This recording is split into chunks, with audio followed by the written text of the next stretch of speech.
Está começando mais um programa da série Mãos à Obra. Esta série é composta de 30 programas. Hoje você vai assistir ao programa número 20. Mãos à Obra, o programa da construção.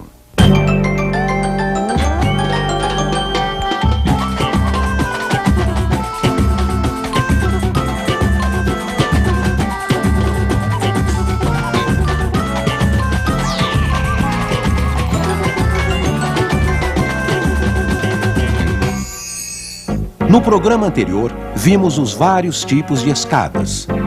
Como fazer degraus com alturas e pisos proporcionais.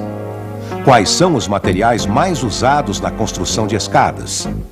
Como fazer uma escada pré-moldada na própria obra. Mãos à Obra, programa número 20.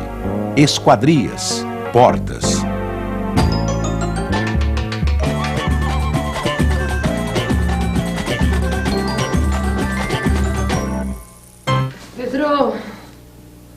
Pedro? Pedro, abre pra mim, por favor. Quem é? Como quem é, Pedro? Olha eu aqui. Abre aqui essa porta. Não posso, a mulher não tá em casa, é sujeira. Ô Pedro, abre essa porta, que a hora que eu entrar você vai ver só, hein? Que coisa, eu tô morta de cansaço. Veio de pacote com esse sol a pino e ainda esqueci a chave na casa da minha mãe. Ô, meu amor, não reclama do sol, vai. Sol é luz, é vida, é calor. Ai, Pedro, mas tudo que é demais prejudica, né? Tem que ser tudo na medida certa. É verdade, viu? As aberturas aqui em casa, por exemplo, a gente fez na medida certa, pra aproveitar a luz, a ventilação, o calor. Nessa história aí começou com aquele papo do seu Freitas de homem das cavernas. É verdade, foi muito engraçado. Toda casa, toda construção tem pelo menos uma abertura. Desde o homem das cavernas, não é? Ele tinha pelo menos de entrar e sair puxando a moça pelos cabelos, certo? Certo nada, seu Freitas. Que história é essa? Hoje em dia as coisas mudaram muito, viu? Ele ficou menos selvagem e mais criativo. Inventou uma variedade imensa de aberturas para as construções.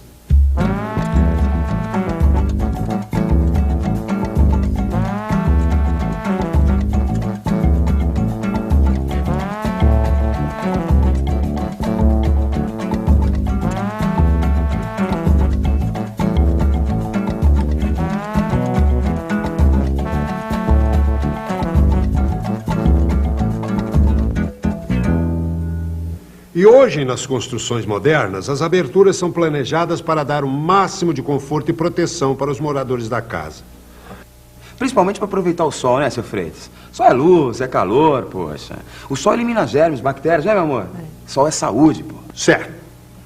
Por isso, é super importante pensar na quantidade de horas que o sol entra em casa.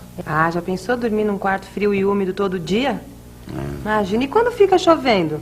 Bolora tudo. Comida, roupa, móveis.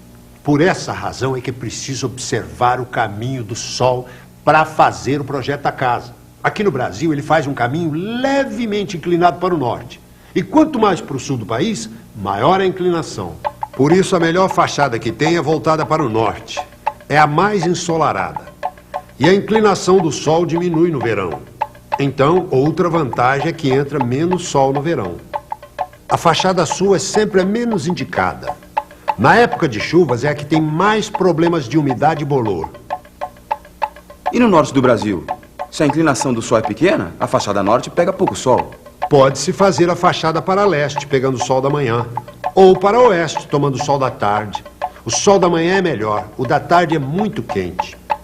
Dependendo da região, pode também colocar a fachada em outras direções, mas sempre pensando no caminho do sol para conseguir uma boa insolação. Porque se não entra sol em casa, não tem jeito. Agora, se entra muito sol, aí dá para fazer muita coisa. Dá. Eu posso até fazer uma cortina combinando com o sofá. Mas olha, dona Leila, atenção. Depois que o sol atravessa o vidro, a cortina ou a persiana já não conseguem controlar bem a insolação, principalmente o calor. O melhor é barrar o sol antes que ele atinja a janela e a porta, com qualquer tipo de quebra-sol. O quebra-sol mais simples é o beiral, que protege janelas, portas e também as paredes contra o sol e a chuva. Sobre as aberturas, também pode-se fazer um quebra-sol de alvenaria concreto, colocando a porta ou a janela o mais fundo possível. Assim a parede ajuda a proteger ainda mais. Outra solução é colocar só uma cobertura de proteção. Se a casa já está pronta, uma solução para conter o excesso de sol é o toldo. Custa mais que a cortina, mas o resultado é muito melhor. Pode deixar, seu Freitas, que lá em casa nós vamos fazer tudo menos selvagem e mais criativo possível. Mesmo porque ninguém vai carregar você pra dentro de casa pelos cabelos, né, meu amor? Só carinho, pô. Acho bom. A nossa casa pega um bom sol o ano todo, né? E a temperatura tá sempre agradável. É super legal trabalhar na sala, que é bem iluminada. Aqui na cozinha também, ventila bastante. Aliás, a gente aprendeu muito com o projeto dessa casa, hein, Pedro? Opa! E principalmente a usar a natureza a nosso favor, né? Num país como o nosso, cheio de sol, de luz. E tem gente que coloca a janela pequena. Pô, parece que mora no Polo Norte. Nem ventila direito. E isso é muito importante para quem vai construir. Para ter um ambiente bem iluminado, o ideal seria ter uma abertura de 1/6 da área do ambiente. Se você tem um quarto de 3 metros por 4, você tem uma área total de 12 metros quadrados. Então você tem que colocar uma janela de 2 metros quadrados, que é equivalente a 1/6 da área total do quarto. O ideal é comprar a maior janela possível. Existem janelas com elementos fixos. E se esses elementos forem como uma veneziana, que não deixa passar a luz, a superfície de iluminação fica bem menor do que você imaginou. Não pense que você vai comprar uma janela pequenininha, baratinha para economizar não, viu? Porque depois você vai ver o que você vai gastar de energia elétrica pro resto da vida. E para melhorar ainda mais a iluminação, você pode pintar as paredes e o peitoril da janela com cores claras, porque aí reflete a luz do dia e a sua casa fica mais iluminada. De graça. Se você quiser regular a iluminação, é só colocar cortinas nas janelas. E no caso dos quartos, venezianas, que o ambiente fica confortável. Agora, outra coisa importante, meu amor. Na época do projeto, o seu Freitas deixou bem claro a importância das aberturas para a ventilação da casa. Tá lembrada, né? Claro, como se fosse hoje. A ventilação é muito importante para o conforto de vocês, para controlar a temperatura dentro de casa, principalmente na sala e nos quartos. Aqui no Brasil, geralmente é muito quente. Às vezes, é até conveniente criar uma ventilação cruzada, com 2 aberturas em paredes opostas, para formar mesmo uma corrente de ar e ventilar o ambiente. E tem que fazer esse controle também nos dormitórios, porque se a região for quente, precisa de muita ventilação. Ou então mais no verão e menos no inverno. Ou mais durante o dia e menos à noite. Quer dizer que é bobagem, então, economizar no número e no tamanho das aberturas da casa? É a pior economia que você pode fazer. Você precisa ter condições de aumentar e diminuir a ventilação natural de acordo com o que você precisar. De manhã é bom ventilar bem os quartos na hora que a gente está varrendo, arrumando, né? Depois é melhor fechar um pouco, que é para não sujar. E à noite é o suficiente para a gente poder dormir gostoso. Quanta coisa importante, hein? Mas sem isso não dá para pensar onde colocar as aberturas da casa. Nem que tamanho, nem que tipo usar.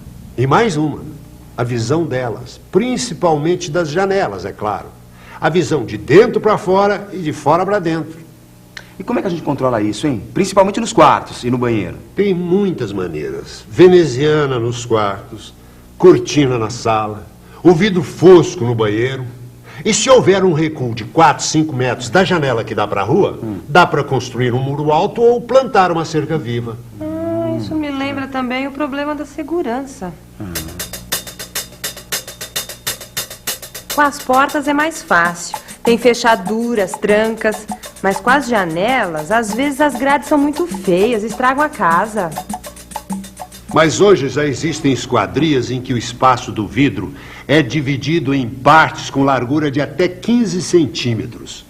Assim, é como se a grade já fizesse parte do caixilho da janela, o que dá mais segurança. Que bom, hein, seu Freitas? Quer dizer, então, que a minha casa pode ser segura e bonita ao mesmo tempo? Menos selvagem e mais criativa, hein? Toda casa tem que já ter janela, porta, onde entra um ar, assim, que a gente se sinta mais ou menos sossegado. Não dá porque, em primeiro lugar, a casa precisa de entrada de ar. entendeu? Não só a entrada como saída também. E a janela é o principal, a janela e a porta é o principal na casa.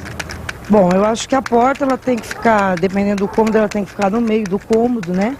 Ou dependendo se for uma sala, você tem que observar assim, o lugar. Se é numa sala, você tem que ter mais ou menos a medida em mente como você vai querer um sofá, entendeu? Onde você vai pôr a estante, porque senão você põe uma porta no meio da parede e você acaba com a sala, né? Você tem que fazer a porta que ela abrindo normalmente para o lado da parede. Porque se você abre uma porta do lado errado, a porta fica aberta e fica no meio da sala. Então você perde espaço na frente da porta e atrás da porta. Porque ela fica e ocupa um pouco de espaço. A importância da porta é o aproveitamento do espaço. Então ela tem que ser feita já nas medidas tradicionais, tanto a medida como das formas tradicionais, que são as formas que mais se aproveitam os espaços. Então não se pode ter portas em meio de parede, que aí você vai estar desperdiçando a parede, tanto para a direita como para a esquerda. E quando você faz ela no canto da parede, você já está ocupando um espaço que provavelmente não terá outra utilidade, a não ser guardar a folha da porta. A porta ela tem que ser muito bem chumbada. Como no começo, quando eu peguei essas portas, ela logo já ficou toda gozada, não fechava direito. Aí eu troquei por uma porta de madeira. Aí a gente chumbou muito bem chumbada, não deixando abertura embaixo para não passar insetos, essas coisas que podem morder a gente, né? E muito bem colocada, a porta tem que ser muito bem chumbada, muito bem colocada. E uma porta boa, né? Eu acho que porta tem que ser boa e bonita, porque é o cartão de visita de uma casa.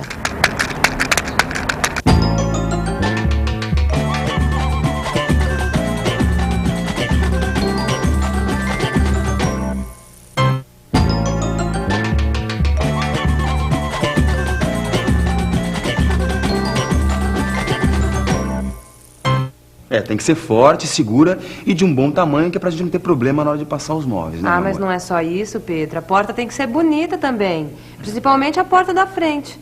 É por lá que as pessoas vão entrar, já pensou? Ah, meu amor, eu sei, mas a gente não pode escolher uma porta só porque ela é bonita. Não dá, entendeu? Uma porta que se vê logo, que é tão fraquinha que qualquer ladrãozinho arrebenta. Ai, Pedro, mas não é isso que eu tô dizendo. Calma, calma. Os dois têm razão. Por isso que eu acho que antes de finalizar o projeto, vocês têm de conhecer os vários tipos de portas e depois escolher. O senhor tem toda a razão, viu, senhor Freitas? Vocês sabem, a porta tem uma parte fixada na parede chamada batente, onde a folha da porta é presa com dobradiças. Existem as portas de correr com trilho inferior e superior, mas para começar, o mais importante é conhecer as portas pelos materiais de que são feitas. E o senhor tem todos os tipos aqui, seu Freitas? Tenho, tanto as de madeira quanto as de metal. As portas de madeira podem ser maciças, almofadadas ou de madeira compensada. As maciças são feitas de peças de madeira de 10 centímetros de largura e 4 centímetros de espessura, encaixadas uma na outra, unidas por uma peça transversal chamada espiga.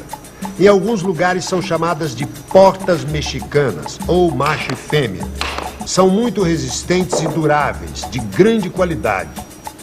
As almofadadas são feitas com peças de madeira trabalhada, as almofadas, presas em um requadro de madeira maciça. Ah, mas essas daí são mais caras, né, seu Freitas? Sem dúvida. O preço pode ser bem alto, dependendo da qualidade das almofadas e da madeira utilizada. São as portas de entrada preferidas da maioria das pessoas. As portas de madeira mais em conta são as compensadas. São portas feitas com um requadro de madeira maciça com 2 placas de madeira compensada.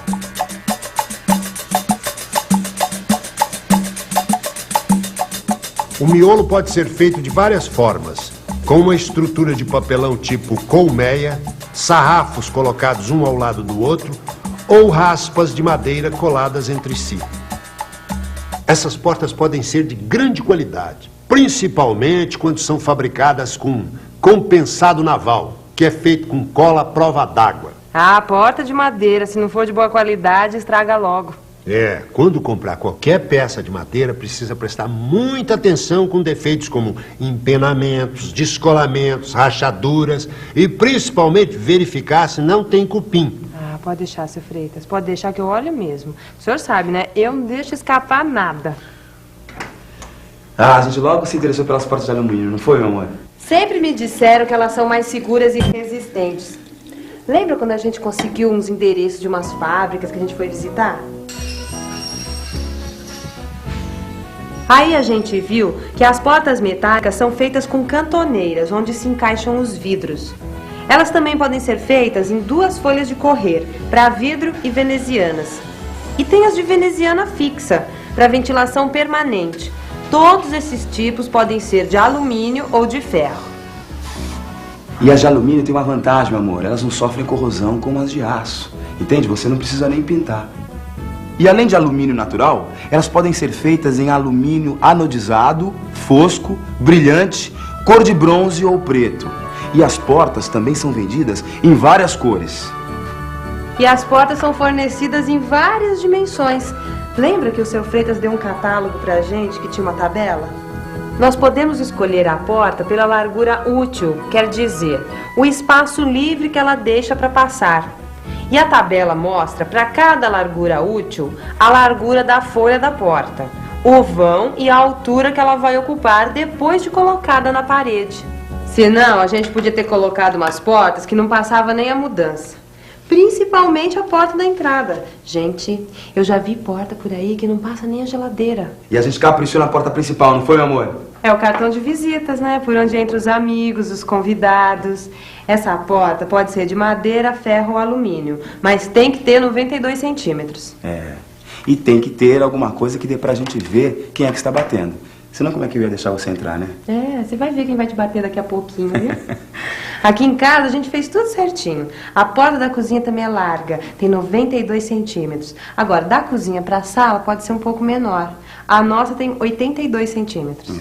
Já nos quartos é comum você usar portas maciças ou compensadas, de 82 centímetros ou de 72 centímetros. E nos banheiros, de 72 centímetros ou até de 62 centímetros. A verdade é que a gente aprendeu tudo sobre portas nesse projeto. E depois o seu Freitas explicou tudinho que a gente tinha que fazer durante a construção. As portas giram nos pinos das dobradiças fixadas nos batentes. Os batentes é que são fixados nas paredes durante a construção.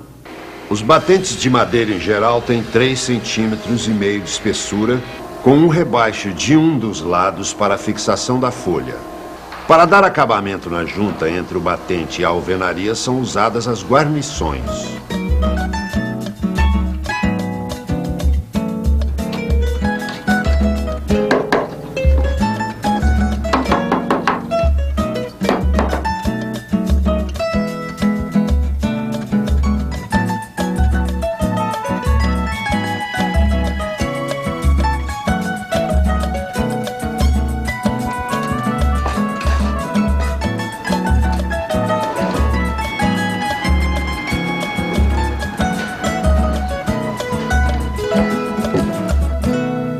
E os de metal funcionam do mesmo jeito, né? Só muda o material.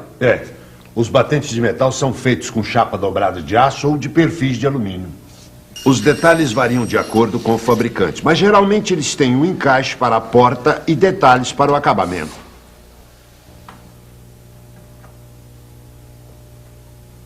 Ô, seu Freitas, e para colocar os batentes, como é que a gente faz a preparação lá na obra? Antigamente se colocava o batente no início com os pregões e ia subindo as paredes, de modo que os pregos funcionavam como elementos de fixação. Mas hoje em dia ninguém mais faz assim, né, seu Freitas? Não. Hoje o costume é deixar o vão na parede e fixar os batentes com buchas e parafusos. E tem gente que prefere colocar os batentes o mais tarde possível. Aí é preciso colocar contramarcos na alvenaria. Contramarcos? São peças de alumínio, madeira ou concreto fixadas na parede para garantir as medidas do vão. E o batente é colocado sobre o contramarco. Na casa de vocês não será usado o contramarco, porque o mais indicado hoje em dia é a colocação do batente direto na alvenaria. Ou deixar o vão bem acabado para fixar a esquadria com bucha e parafuso. Usando os blocos de 10, É só deixar um vão com 1,5 centímetro a mais do que o batente de cada lado. Nesse espaço, depois será aplicada a argamassa de revestimento.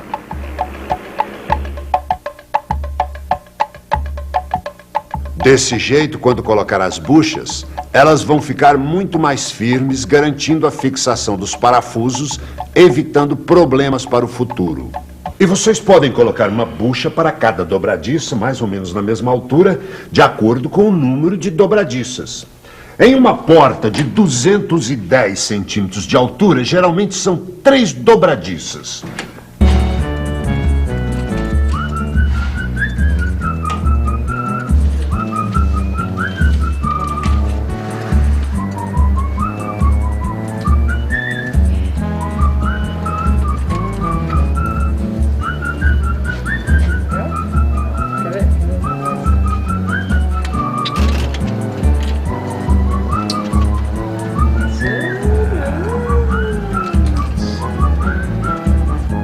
Pedrão, lembra que você falou que nunca mais ia sair de casa? Ah, meu amor, brincadeirinha, né? É, lógico. Então vai na padaria comprar pãozinho pra tomar café? Opa, é pra já. E ó, eu vou levar minha chave, porque assim você não precisa parar o que você tá fazendo pra abrir a porta pra mim, tá bom? No próximo programa a gente vai falar sobre janelas. Fique à vontade, a casa é sua.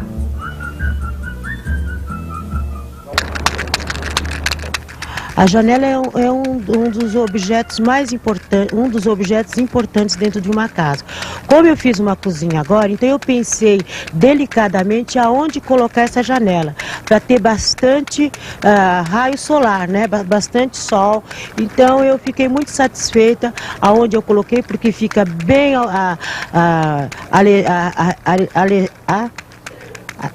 arejado a cozinha, bate bastante sol, então eu fiquei bastante satisfeita com a janela que eu coloquei, porque eu vi a posição exata da janela. E ela tem que ser colocada de uma forma que também fique bonita na casa, né? Então, se tratando da estética da casa, a casa tem que ser bonita, a casa tem que ser uma coisa vistosa. E quando você vai fazer uma janela, você tem que ver o lado que está nascendo o sol, o lado que o sol está se pondo, para que haja um bom arejamento dentro da casa. E para que haja também uma boa circulação do ar, né, que é a importância da casa. Uma casa sem janela, ela vai ficar escura, ela vai ficar embolorada, ela vai ficar fedida. E uma casa que tem as suas janelas bem posicionadas, elas não vão sofrer esse tipo de coisa. Bom, a janela ela serve para dar ventilação na casa, para entrar sol, entrar ar e para claridade, né? Luminosidade na casa. Porque uma casa que ela é muito escura, ela vai criar muita bactéria, muitos fungos, dá problema de respiração. Então, a casa, se ela fica fechada, normalmente agora as pessoas trabalham também. Então, quando ela está em casa, ela tem que deixar a casa aberta para ventilar, para que entre sol. Quando você vai fazer uma janela, você não pode fazer uma janela para lá da casa do vizinho, senão ele sobe uma parede e você perde toda a luminosidade. E serve para isso, para claridade, para entrar sol, para entrar ar e para circular, fazer a reciclagem do ar de dentro de uma casa, né? Para você ter uma ventilação e para você vir olhar para fora também o que está acontecendo lá de fora. Meu. Uma casa sem uma janela não é uma casa. É o que eu posso te falar. Nossa, a importância é enorme. Era tudo o que eu queria na minha vida, era ter minha casa. E hoje eu tenho. E se eu a tenho é porque eu mereci. Eu trabalhei, eu lutei, eu construí. E é gostoso você ajudar a construir a tua casa própria. Sair do aluguel. Isso é ótimo. No programa de hoje, vimos como são importantes as aberturas de uma casa. Como orientar a fachada para garantir a insolação, a iluminação e a ventilação da casa. Como escolher o melhor tipo de porta para cada ambiente. Como fazer a colocação de portas e batentes de madeira e metal. Qualquer construção ou reforma exige a participação de um profissional habilitado responsável pelo projeto e pela execução da obra. Procure a Prefeitura ou o CREA para obter mais informações a respeito.